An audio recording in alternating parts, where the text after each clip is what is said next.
Assalamualaikum, salam Malaysia Madani. Kanta 744 dimulakan dengan rangkuman berita utama dalam segmen esensi. Bagi memberi peluang lebih ramai murid mendapat pendidikan di peringkat awal, 129 kelas prasekolah ditambah tahun ini. Ia menjadikan jumlah keseluruhannya kepada 9,909 di seluruh negara. Menurut Menteri Pendidikan, penambahan itu berdasarkan permintaan, keperluan dan keupayaan komitmen kementerian. Bantuan geran pelancaran dalam skim bantuan kebajikan dicadang dinaikkan kepada RM5,000. Menurut Menteri Pembangunan Wanita, Keluarga dan Masyarakat, kadar geran itu wajar dinaikkan bersesuaian dengan keadaan ekonomi ketika ini. Inisiatif bertujuan membantu golongan memerlukan memperoleh modal perniagaan sekaligus keluar daripada belenggu kemiskinan. Bekalan ikan sepanjang Ramadan dijamin mencukupi. Menurut pengerusi LKIM, nelayan sudah dapat turun ke laut seperti biasa kerana musim monsun timur laut sudah berakhir. Selain sumber laut yang banyak, negara juga mempunyai ternakan akuakultur dan import serta tahap sara diri SSL negara juga sudah mencecah 90%. 5 bidang tumpuan dikemuka Malaysia dalam sesi pleno bersempena sidang kemuncak khas ASEAN Australia ke-50. Ini termasuk memperkukuh ekosistem BMKS ASEAN dan mempercepat perjalanan peralihan tenaganya.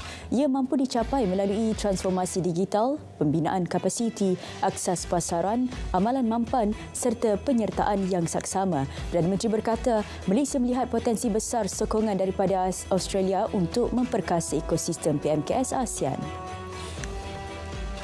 Projek Rintis SKDS 2.0 akan diperluas kepada 9 jenis kenderaan sektor pengangkutan darat barangan bermula hari ini.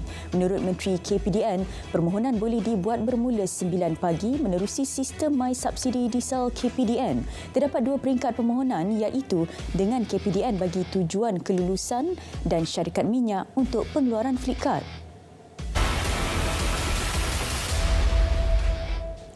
2 pengunjung Pesta Ria cedera selepas tercampak daripada permainan Sotong Ride. Kejadian berlaku kira-kira 8 malam tadi di Jalan Stadium Likas, Kota Kinabalu. Menurut Pusat Gerakan Operasi JPBM Sabah, kedua-dua mangsa alami kecederaan di kepala. Ketua Polis Daerah Kota Kinabalu memaklumkan penganjur telah diarah tutup operasi semalam untuk pemeriksaan keselamatan. 45 rumah yang dibina di atas air musnah dalam kebakaran di Kampung Tanjung Batu Laut Long Pond, Tawau. Tiada kemalangan jiwa dilaporkan dalam kebakaran itu. Menurut Ketua Balai Bomba dan Penyelamat BBP, Tawau, anggaran keluasan kawasan kebakaran 9,000 meter persegi. Punca kebakaran serta jumlah kerugian masih dalam siasatan.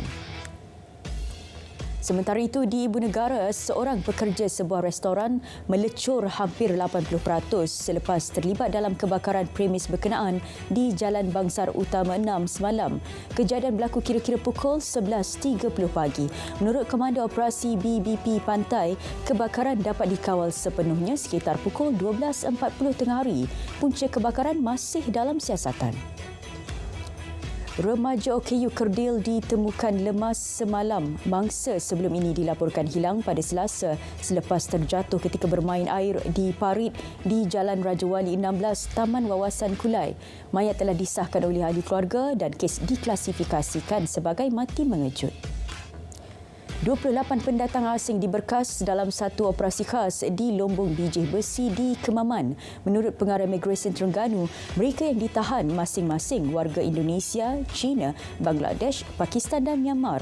Antara kesalahan dikesan salah guna pas lawatan sosial. Setakat ini, Imigresen Terengganu telah lakukan 178 operasi di seluruh negeri. Hasilnya 313 warga asing telah ditahan dan 5 majikan didakwa. Sementara itu, di Pulau Pinang, Jabatan Imigresen akan perhebat aktiviti penguatkuasaan tahun ini dengan memfokuskan majikan yang gajikan pekerja asing tanpa dokumen sah. Pengarahnya berkata, ini kerana ramai majikan yang sengaja tidak mohon permit sah atau lengahkan permohonan perbaharui PAS. Menurut beliau, pelbagai alasan tidak munasabah diberi majikan setiap kali operasi dijalankan. 33,890 unit bahan bakeri, plastik pembungkusan dan dokumen guna logo halal tidak diperakui dirampas KPDN Johor. Ia hasil serbuan di Bandar Seri Alam. Pengarah KPDN Johor memberitahu operasi dijalankan berdasarkan aduan orang awam mengenai penggunaan logo halal tidak sah oleh sebuah syarikat.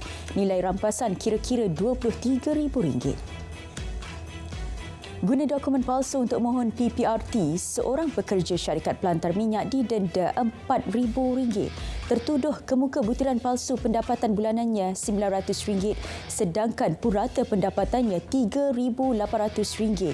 Butiran palsu itu bagi memperdaya agensi kerajaan terlibat untuk luluskan permohonan pembinaan rumah PPRT bernilai RM50,000 di Kampung Talung Dungun. 10 notis pengesahan maklumat barangan dikeluarkan KPDN di Perak menerusi UPS Kesan 2024. Menurut pengarah KPDN Negeri, pihaknya sasar pemeriksaan ke atas 30 premis menerusi operasi itu.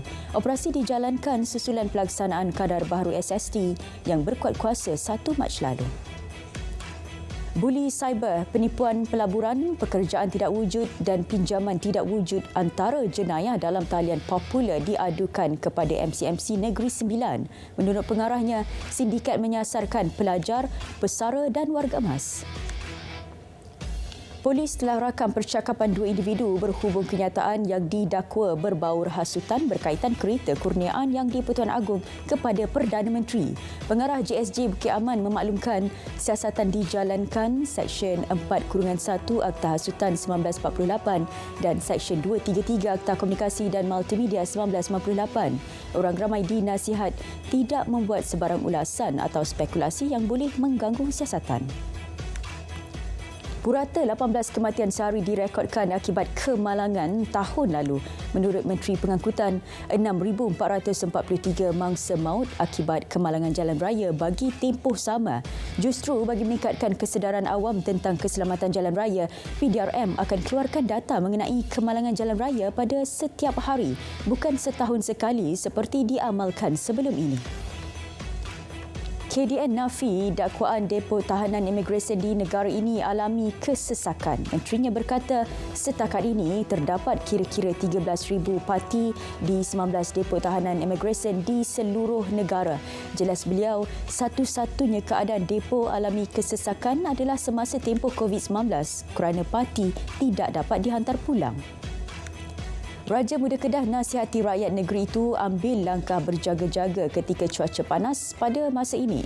Baginda turut bertitah agar pelajar patuh arahan guru bagi mengelak terdedah kepada panas terik yang boleh menyebabkan kejadian tidak diingini. Sebelum ini, Met Malaysia memaklumkan terdapat 6 kawasan di Kedah menghadapi cuaca panas tahap 1. Tengku Mahkota Pahang titah kerajaan negeri kenal pasti hutan yang menjadi punca aliran sungai sekaligus mewartakan kawasan tersebut sebagai kawasan tadahan air. Baginda bertitah supaya sebarang projek pembalakan, pembangunan dan ladang tidak dibenarkan di kawasan berkenaan. Dan ini pula mengenai kad perakuan media. Penyelesaian isu berhubung kad berkenaan akan diumum dalam tempoh terdekat. Menteri Komunikasi berkata ini termasuk tempoh sah laku yang sedang diteliti. Jabatan Penerangan sedang mengemaskini dan menyelaras kembali tempoh sah lakunya untuk semua organisasi mengikut beberapa SOP. Ekonomi negara diunjur berkembang 4 hingga 5% tahun ini disokong permintaan domestik yang kukuh dan sektor luaran yang bertambah baik. Gubernur Bank Negara berkata ekonomi global yang bertambah baik serta peningkatan kitaran teknologi akan memberi manfaat kepada sektor ekspor. Tahun lalu, RM329 bilion pelaburan telah diluluskan dengan pelaburan langsung asing menyumbang 57%. Hampir 74% daripada projek yang diluluskan antara tahun 2021 hingga 2023 juga telah dilaksana. Pasaran harta tanah negara 2023 merekodkan lebih 399,000 transaksi dengan nilai hampir RM200 bilion iaitu peningkatan sebanyak 2.5%. Menurut Menteri Keuangan 2, prestasi jualan kediaman siap dibina yang tidak terjual menurun kepada 26,000 unit dengan nilai RM17.7 bilion tahun lalu. Menerusi Pusat Maklumat Harta Tanah Negara, prestasi lebih rancak turut direkodkan bagi pelancaran kediaman baharu meningkat 4.4% dengan prestasi jualan yang lebih baik.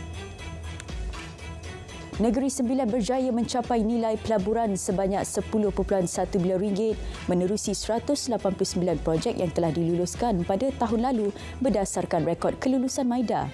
Menteri Besar berkata jumlah itu merupakan pencapaian pelaburan terbaik dan tertinggi dicatatkan dalam sejarah di Negeri Sembilan.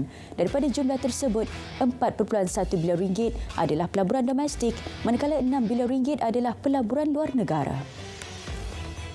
Kerajaan dijangka memperoleh tambahan hasil berjumlah 3.45 bilion ringgit daripada perluasan skop cukai perkhidmatan dan perubahan kadar daripada 6% kepada 8%.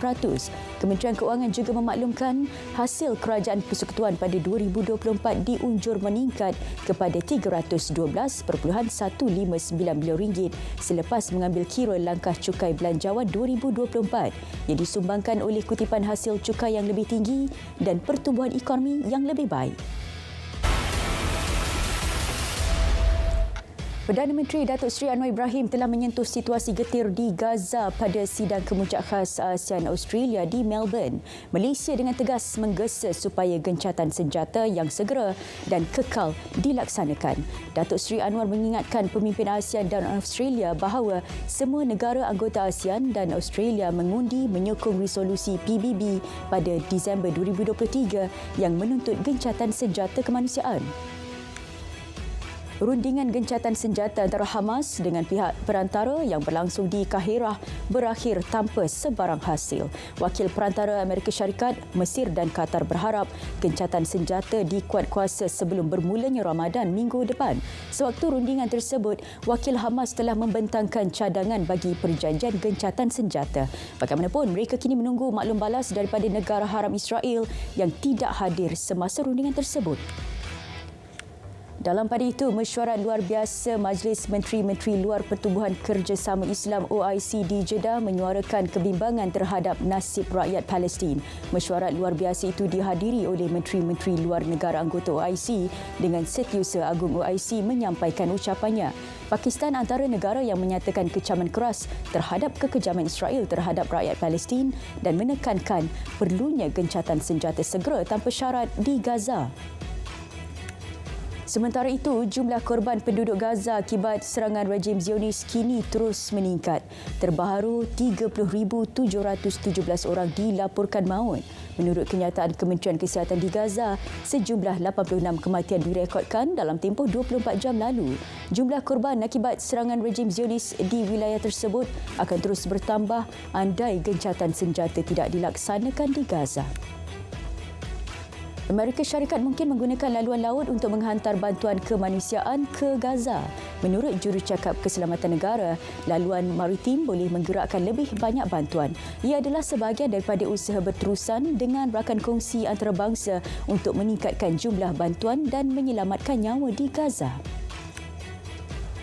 Suruhanjaya Kesatuan Eropah EU menyatakan akan membayar 50 juta euro kepada agensi PBB untuk bantuan kemanusiaan di Palestin. Bantuan keseluruhan kepada rakyat Palestin juga akan ditingkatkan sebanyak 68 juta euro tahun ini untuk membantu orang awam yang teruk terkesan akibat perang. Perkara itu dinyatakan oleh Pesuruhjaya Bantuan Kemanusiaan EU ketika melawat kamp pelarian di Ramallah, tebing barat. Penduduk Gaza bergegas ke arah truk bantuan yang membawa tepung ketika kelaparan melanda kawasan itu. Rundingan gencatan senjata dan pertukaran tebusan antara Israel dan Hamas menemui jalan buntu ketika krisis kemanusiaan di Gaza semakin meruncing. Bantuan kepada penduduk Gaza perlu ditambah bagi mengelak kebuluran. Israel berkata tiada had bantuan kepada penduduk awam di Gaza dan menyalahkan PBB kerana gagal menghantar bantuan. Sekian Kanta 744 dari Sungai ke Segara, Palestin pasti merdeka. Assalamualaikum, salam Malaysia Madani.